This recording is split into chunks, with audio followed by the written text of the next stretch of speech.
Hello everyone, Dan Cruzel here with WIGaming.com, bringing you yet again another review. Today we are talking about Bleed 2, the sequel, of course, to that of Bleed. Developed by Boot Disc Revolution, aka Ian Campbell, published by Digerati. It is currently on the Nintendo Switch and Steam, and if you want to pick it up on the Nintendo Switch, however, that is $19.99 digital only. Get ready to run and gun, shoot and toot.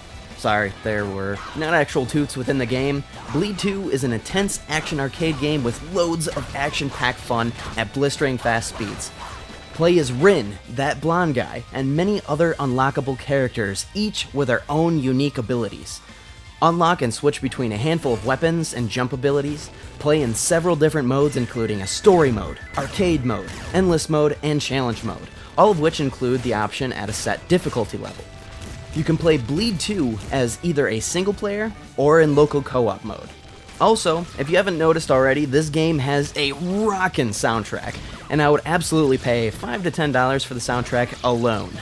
I think I sat probably a good 10-15 minutes just at the main menu screen alone, pretty much just air drumming and all that stuff. It was actually quite a riot, but Bleed 2's gameplay and mechanics felt light and snappy.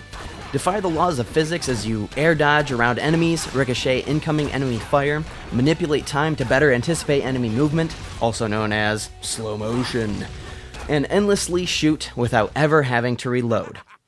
All of which can be done at the same time. That's a lot of multitasking.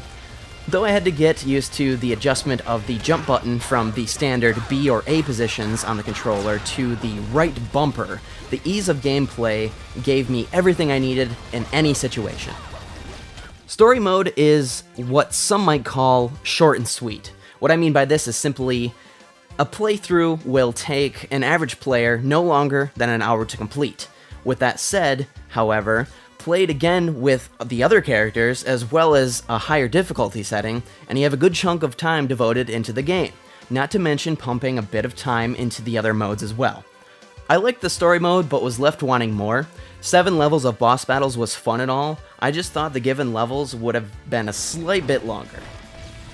Arcade mode is fairly simplistic. Basically all you're doing is playing story mode but with a measly single life in comparison to an unlimited amount.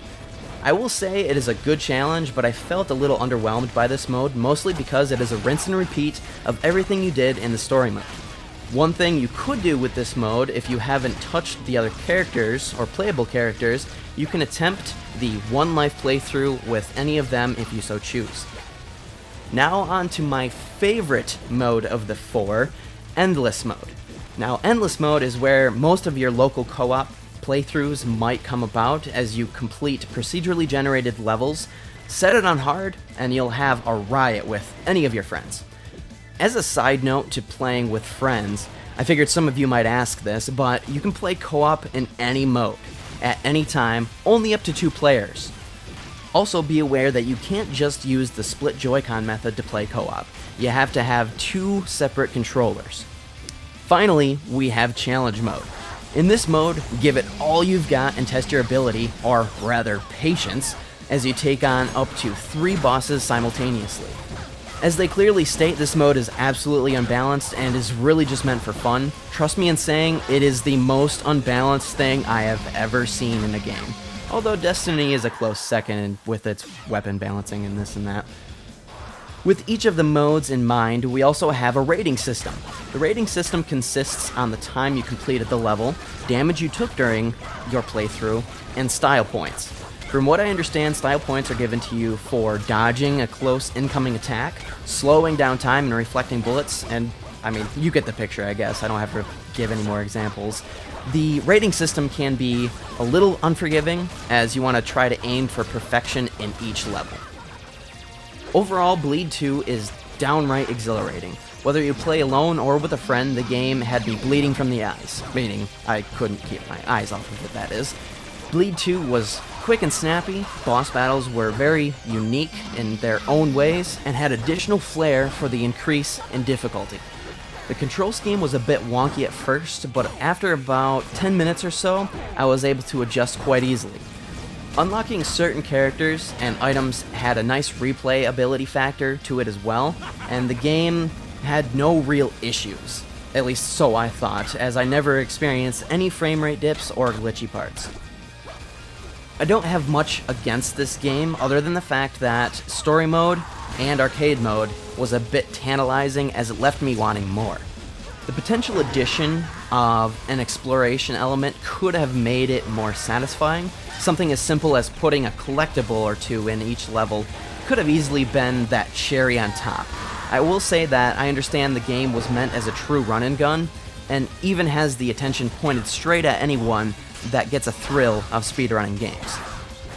Coming to the conclusion of this review, I give Bleed 2 a rating of 7.5 out of 10, and with a price tag of $19.99 for the Nintendo Switch, I think it is worth it. I had a great time reviewing it and hope this helps any of you wondering, is it worth it? If you are at all interested in this game, I have included a couple of links to where you can buy the game down below. As always, be sure to visit us and follow us on Twitter at IIWI Gaming. And if you have any comments, questions, and or recommendations, please feel free to do so in the comment section below. Also, if you feel we are worth your time, it is much appreciated that you subscribe, as we are working hard each and every day to bring you more content. Thanks to the fine people at Digirati for providing our review code, and thank you for stopping by.